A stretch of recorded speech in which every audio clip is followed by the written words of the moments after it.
इलाहाबाद उच्च न्यायालय ने शुक्रवार को उत्तर प्रदेश मदरसा शिक्षा बोर्ड अधिनियम 2004 को असंवैधानिक और धर्मनिरपेक्षता के सिद्धांत का उल्लंघन करते हुए पाया।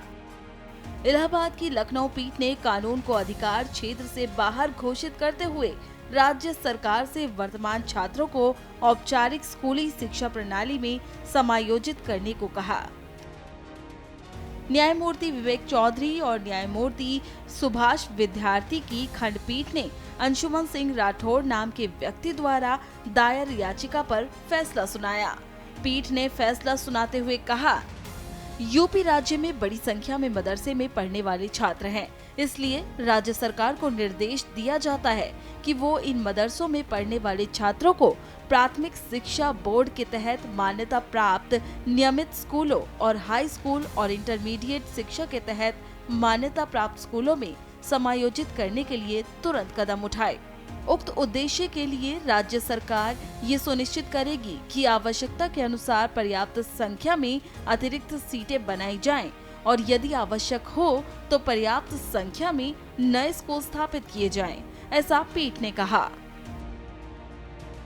पीठ ने ये भी कहा कि राज्य सरकार ये भी सुनिश्चित करेगी कि 6 से 14 वर्ष की आयु के बच्चे विधिवत मान्यता प्राप्त संस्थानों में प्रवेश के बिना ना रहें।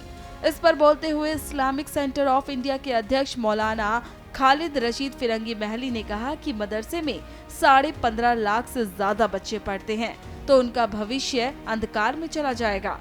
इसके साथ ही उन्होंने बताया कि 13,000 से ज्यादा रजिस्टर्ड मदरसे हैं, जिसमें 9,646 सरकारी टीचर्स और 13,239 नॉन टीचिंग स्टाफ है।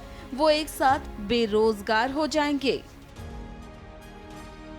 ये यूपी बोर्ड ऑफ मदरसा एजुकेशन एक्ट 2004 दहरजाबाद गवर्नमेंट का बनाया हुआ एक्ट है और जिसके तहत कि तकरीबन अराउंड 13,329 मदरसे रजिस्टर्ड है और उसमें मोर देन 15 लाख स्टूडेंट्स तालीम हासिल कर रहे हैं और जिन टीचर्स को सैलरी मिल रही है वो अराउंड 9,646 हैं और नॉन टीचिंग स्टाफ उसमें अराउंड 3,200 है।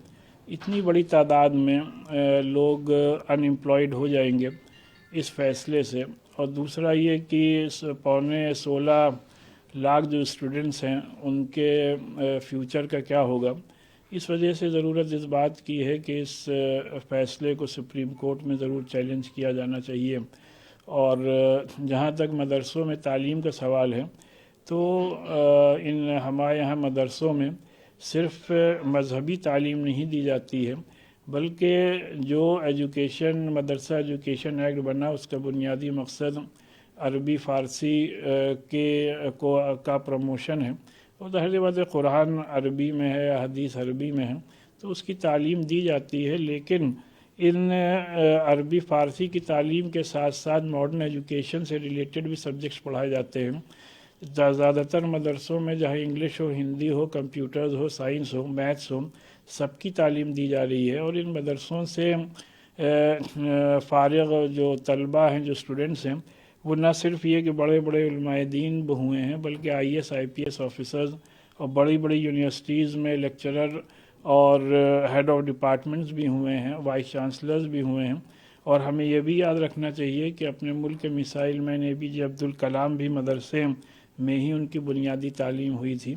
तो इस वजह से हम ये समझ रहे हैं कि इसमें ये जो मसला है बहुत ही अहम मसला है और इसको निहायत ही संजीदगी से लिए जाने की ज़रूरत है। जहाँ तक माननीय हाई कोर्ट के फैसले को हम लोगों ने भी देखा है कि धार्मिक शिक्षा दी जा रही है, मदरसों में सिर्फ ग्रांट मिलता है या इस तरह की चीज़ें, ऐसा नहीं है। ये जो एक्ट बना और जो बोर्ड बना इसके पीछे मंशा यह रही सरकार की कि जो हमारे ओरिएंटल लैंग्वेजेस हैं, जो प्राच्य भाषाएं हैं, अरबी, फ़ारसी, संस्कृत, इनके प्रमोशन के लिए बोर्ड बना। अरबी फ़ारसी बोर्ड बना और संस्कृत बोर्ड बना। अरबी फ़ारसी बोर्ड का नाम बाद में बदल कर मदरसा बोर्ड कर दिया गया और संस्कृत बोर्ड भी है। संस्कृत बोर्ड जो है एजुकेशन डिपार्टमेंट के तहत चलता है और हमारा जो मदरसा बोर्ड है वो माइनॉरिटी बोर्ड में चलता है। दोनों का मकसद साफ है कि अरबी और फ़ारसी के साथ साथ संस्कृत, 3 लैंग्वेज जो है ओरिएंटल लैंग्वेजेस हैं, प्राच्य भाषाएं हैं, इनको कैसे हम संवारे बचावें, ये एसेट हमारे हैं, पुरानी लैंग्वेजेस हैं, इनकी रक्षा करने के लिए बोर्ड बनाएगा, इनको इनकी तरक्की के लिए, इनको जिंदा रखने के लिए इस तरह से कह सकते हैं कि इस बोर्ड को कायम करके इनमें काम हुआ। अब अगर संस्कृत बोर्ड बनता है या संस्कृत के उन्नयन के लिए, संस्कृत की तरक्की के लिए काम होता है, तो स्वाभाविक रूप से संस्कृत में क्या पढ़ाया जाएगा? वेद की पढ़ाई हो सकती है, कुरान पुराण की हो सकती है, गीता की भी हो सकती है। अगर अरबी और फारसी की प्रोन्नति की बात की जा रही है, उनकी तरक्की की भी बात की जा रही है, तो स्वाभाविक रूप से कहीं ना कहीं दिनियात की बातें, हदीस की बातें, कुरान की बातें ही पढ़ाई जाएंगी। तो उन चीज़ों को शायद हम या हमारे साथी वकीलगण समझा ना सके या अपनी बातें ठीक से नहीं रख सके। ये कोई धार्मिक आधार पे धर्म की पढ़ाई के लिए न तो बोर्ड बना है, न तो सरकार अनुदान देती है। सरकार अनुदान देती है अरबी, फारसी और संस्कृत जैसे प्राच्य भाषाओं की तरक्की के लिए।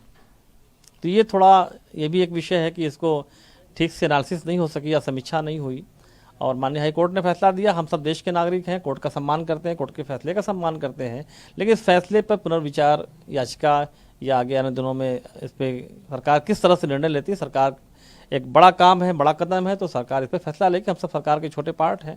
एक चेयरमैन होने के नाते मैं भी इस पर बातचीत कर रहा हूँ किस तरह से इसको हल किया जाए कि मदरसों के लोगों का जुड़ाव है, सरकार के साथ भी जुड़ाव है, बोर्ड के साथ भी जुड़ाव है, हमारे साथ भी जुड़ाव है।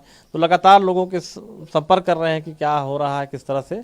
तो हम सब भी इस पर एनालिसिस करने में लगे हुए हैं किस तरह से इसको जो है एक पटरी पर लाया जाए। और बहुत बड़ी संख्या में बच्चे हैं, बहुत बड़ी तादाद में टीचर्स हैं, तो वो टीचर्स भी बने रहें और बच्चे भी ठीक ढंग से पढ़ाई हो और वो भी मुख्य धारा में शामिल हो। इसकी समीक्षा हम सब लगातार कर रहे हैं।